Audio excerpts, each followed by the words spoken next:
All right, this is a joint video between the Oval and Assisted Living. And I just wanted to do a quick kind of comparison. Now, I know it's easy to criticize season one of Assisted Living. I want to be honest here. I didn't plan on doing another video on the show until we got news of a confirmation of a season two, film date, things of that nature. But I feel like it had to be said of how one character, I don't want to say one character was written right while the other one was written wrong, because Jason is obviously not the focal point in terms of the child we follow the most when it comes to the Oval. But I feel like Jason and Phillip, especially based off this last trailer for the Oval season 2, I had to talk about the two sons of their respective families. So before going further, take a moment to like the video, hit subscribe, click the bell notification icon and select all. That way you don't miss out whenever I post new content to the channel, and follow me on social media. Links are in the description box below. Now, the reason I bring this video up, or this topic if you will, is the fact that I know a lot of people, when you look back at the Oval season one of the flaws for me was the fact that, go back to the first promos, the first trailers, it was all like, oh, the first family, the drama in the White House.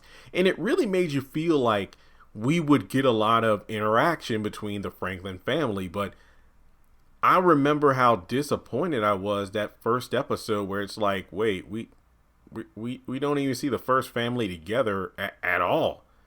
I mean, we see Victoria with the kids. We see Hunter with Victoria. I believe we see Hunter and Jason together, but that's it. Like Gail, we don't even see her interact with her father at all. It's just one of those things that kind of bug me, because you promote like the first family, but we rarely, I think there were, and feel free to correct me if I'm wrong because I have not watched season one in a while.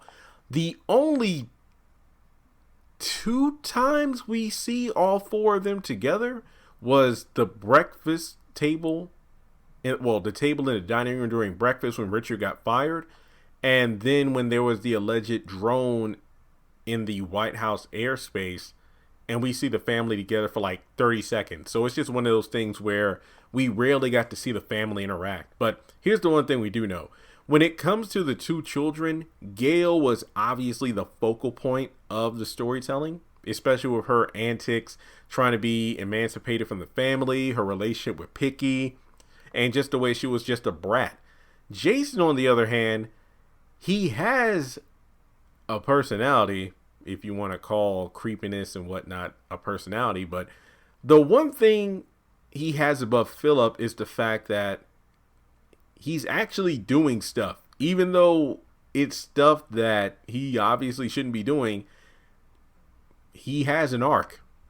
Phillip does not. I mean, I think I talked about this in my, what was it, like the finale review or the penultimate episode review, and then things like 5 ways they can improve upon season 2, or improve upon season 1 when they do season 2, is do something with Phillip. It's just the fact that I think there was an episode close to the season finale where Phillip literally states, oh, wait, you want me to leave to talk with Sandra? Okay, I get it. It's because he knows his role is so minuscule that he just walks off set. It's like with Jason, whenever he shows up, you know something's about to go down.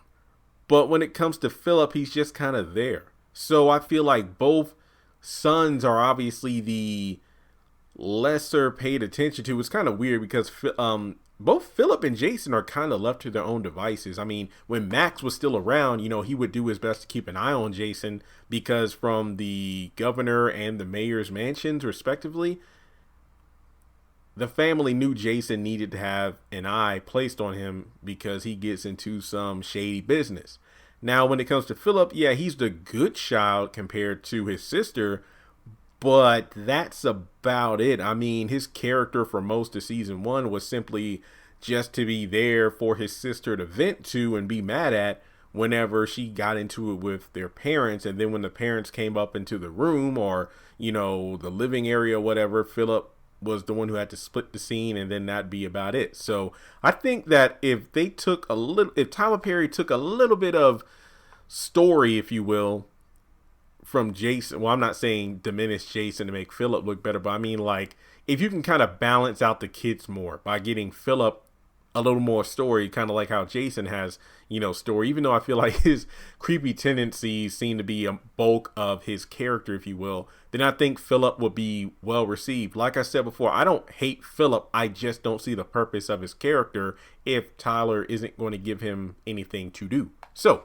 with that being said, let me know your thoughts in the comment section below. And as always, feel free to donate to the channel on PayPal, Cash App, or join Patreon for as little as $1 a month. Oh, real quick, some people were saying, well, give Phillip a love interest or make him a bad boy so we can get attention from a girl. Good, as long as he's not choking a hoe like, Jason. There you go.